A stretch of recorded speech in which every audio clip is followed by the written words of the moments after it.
Leg day. Leg day.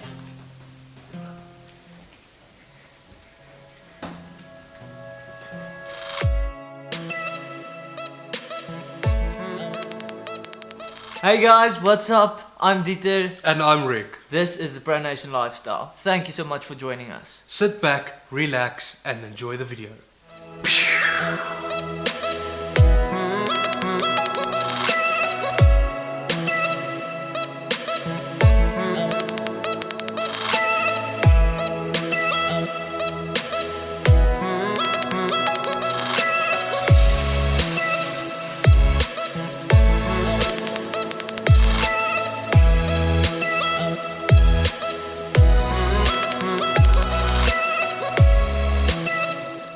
It's Thursday and it's shoulder and calf day at the gym. Let's get it!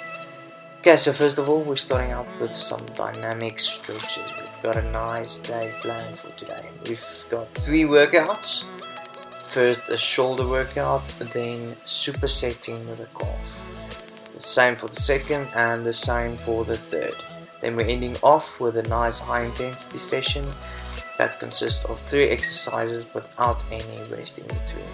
Guys, the dynamic stretches are very good before the workouts. I prefer them to static stretches because they leave the muscles in a stronger state.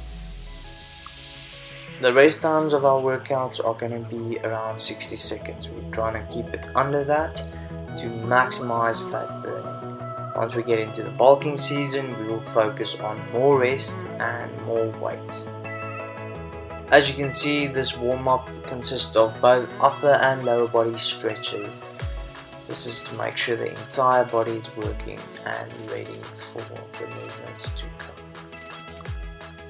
Shoulder and calves are not the biggest muscles in the body, but they can get damaged quite easily. So we'll keep the weights to a low today and make sure our form is good as always. So guys, without any further ado, let's get into the workout. Starting out with the Dumbbell Military Press. As you can see, Rick is starting out for us. 12 to 15 reps he's hitting here. He's making sure his spine is in a neutral position and the weights stay at the same height. What I like to focus on in this workout is to retract my scapula. That means pushing back my shoulder blades, pushing out my chest and making sure my shoulders do the bulk of the lifting. I'm only doing about 8 reps here as I'm focused on building muscle instead of getting lean. And then over to the leg press calf raise. This is an excellent exercise to get those calves nice and big, nice and strong. As you can see, Rick is focusing on keeping his back against the chair and making sure his knees stay locked throughout the movement.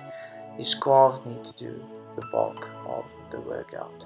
This one can burn quite a bit, but that's what we're here for, right?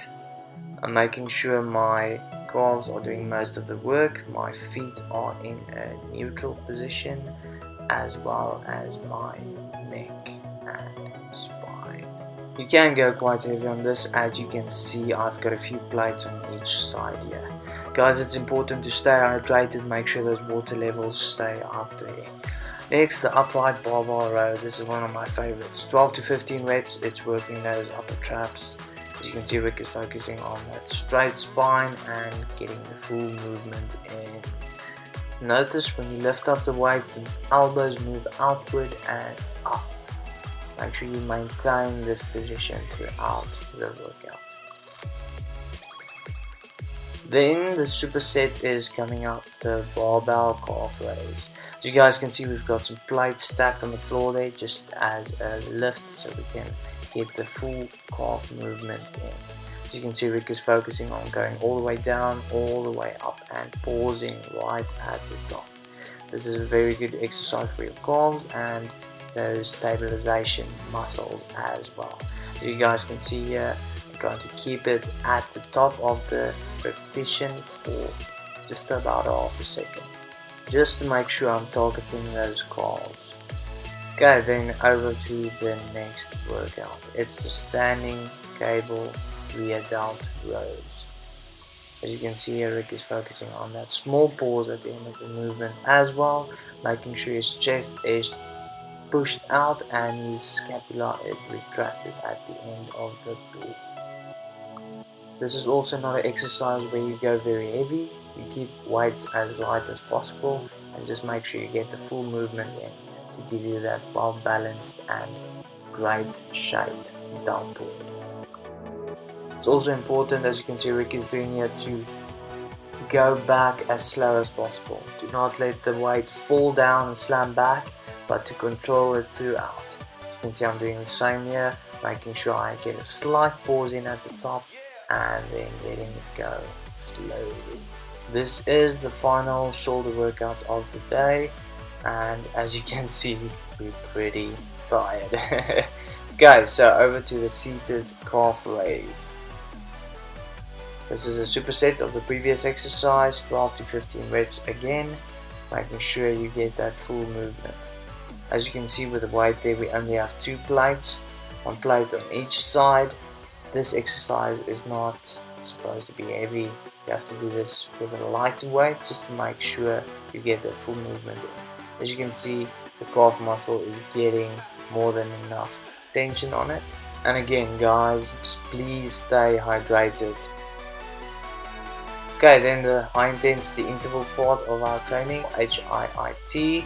This is the decline or the standard push-up. As you can see, Rick prefers the decline, which works the upper chest a bit more. I'm at the standard push-up, just working the mid to lower chest as much as possible. This will then go over into a lying leg lift. Guys, with this exercise, make sure your tummy is kept in and nice and thin. This is part 2 of our intensity interval training. As you can see, Rick is using his hands there just to keep balanced. This is a tough exercise and it works that entire core. It's important to maintain control of the entire movement throughout any exercise you do. As you can see here, I'm using my hands to just balance a bit and I'm keeping that as controlled as possible. If you feel you're losing control, use lighter weights or change the workout a bit. These high intensity workouts are very good for your heart and lungs and getting the heart rate up and running. This will also burn fat for up to 48 hours after your workout as well. Then the third part of the high intensity interval is the weighted Russian twist. This is quite a difficult exercise, but it's very good for working the entire core, from the upper to the lower to the obliques as well. If you guys have trouble with this workout, start by doing it without any weight. Just use your hands, lock up your hands and move them from the right to left side.